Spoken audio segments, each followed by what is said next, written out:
Pregunta 14.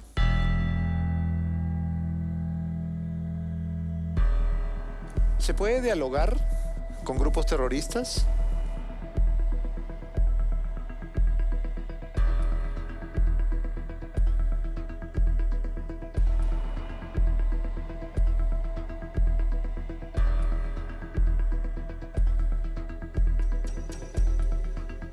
Sí. La respuesta es...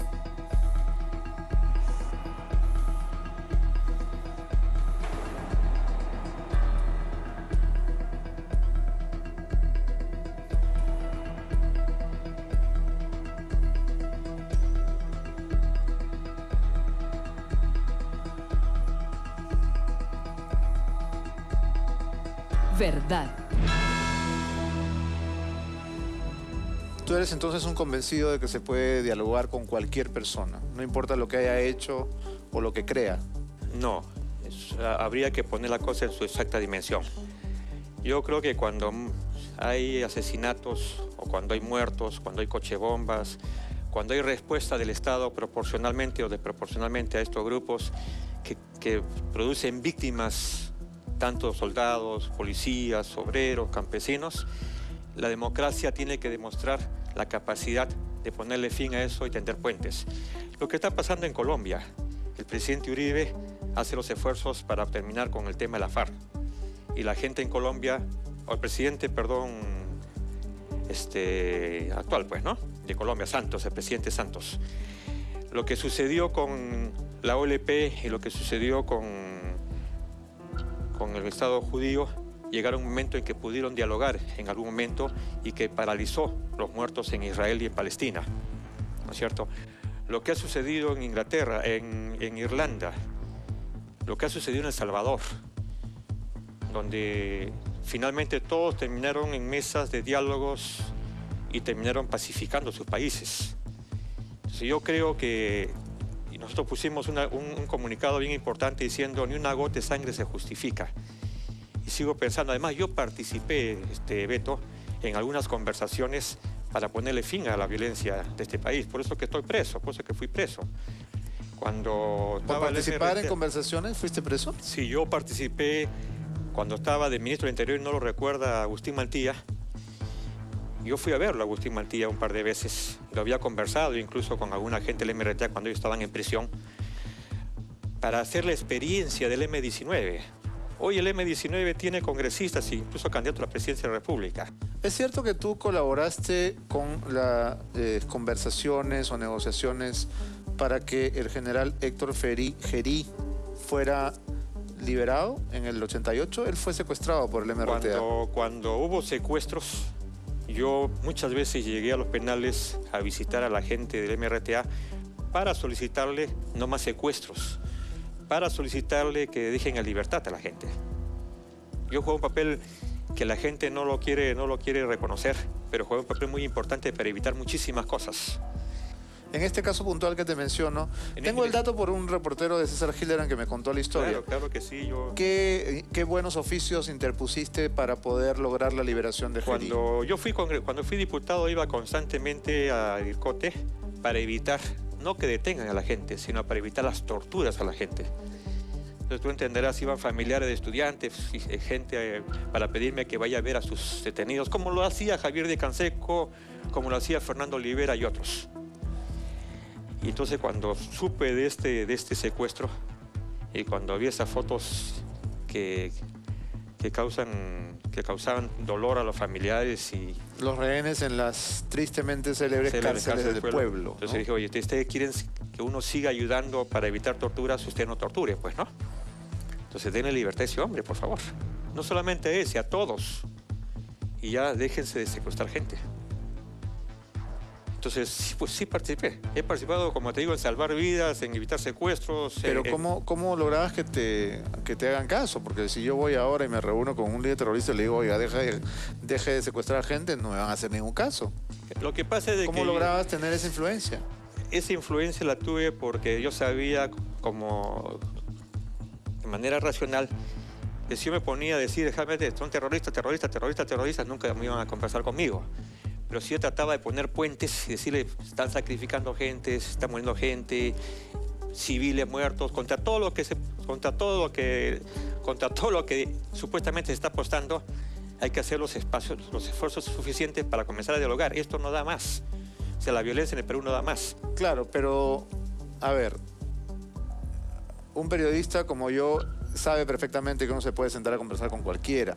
Así es. Yo puedo entrevistar a un asesino en serie, a un terrorista, a un descuartizador, pero no por eso voy a creer que la persona va a cambiar porque conversa conmigo. No, yo sí creo de que había gente que escuchaba. Yo recuerdo haber conversado con el papá de Morote, por ejemplo, y el papá de Morote mucho antes de fallecer, o sea, me pidió que hable con su hijo y su hijo me votó. Cuando, o sea, yo hablaba con, no sé si tú recuerdas a la señora Pilar Col. Sí, claro. La Pilar Col, Premio de Derechos Humanos, el propio sacerdote Julio Huiz, ¿no es cierto? Entonces conversamos de la necesidad de pacificar este país, porque no morían subversivos o no morían terroristas y no morían solamente soldados, morían muchos civiles. Entonces alguien tenía que estar en el centro, alguien tenía que poner puentes.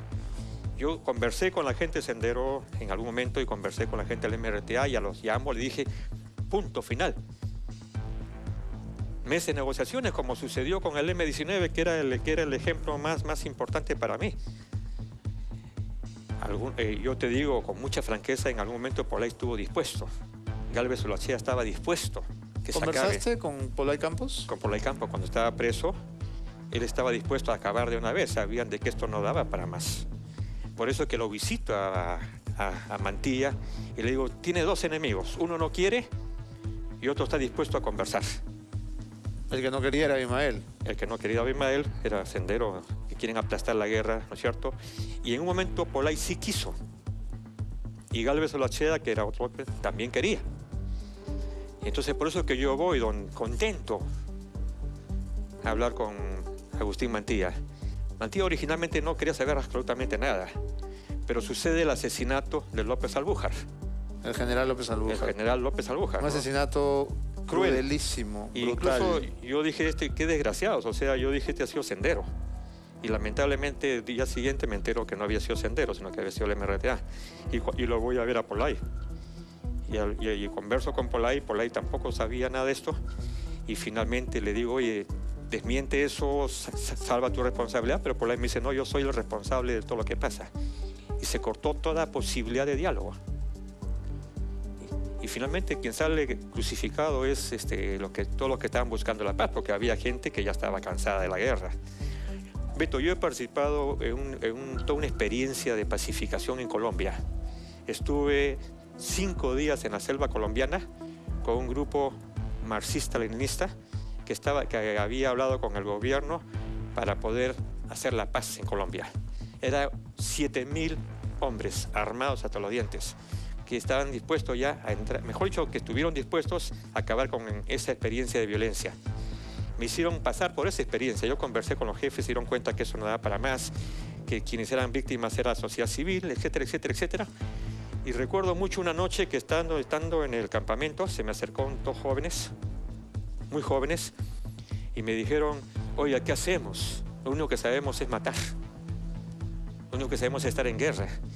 Entonces tú entenderás que una persona que tiene criterio no quería que eso pase en su país.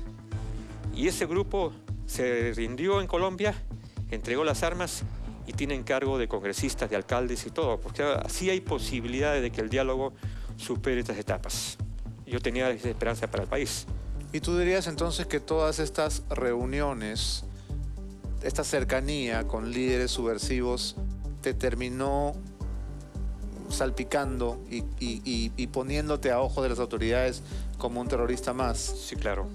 Yo digo que sí, incomprendido hasta la saciedad, ¿no es cierto? Incomprendido porque arriesgaba mi vida, arriesgaba mi familia, arriesgaba mi papel, ¿no? ¿Y te seguirías reuniendo si fuera necesario? ¿Te sentarías a conversar con Abimael? Yo creo que ya no hay mucho que conversar con ellos en la medida de que hubo una comisión de la verdad que le pidió que mande mensajes. Tengo entendido de que hubo mensajes de perdón que pidieron algunos líderes y otros siguen justificando lo que pasó. Entonces ahí ya no hay nada que conversar, ¿de acuerdo?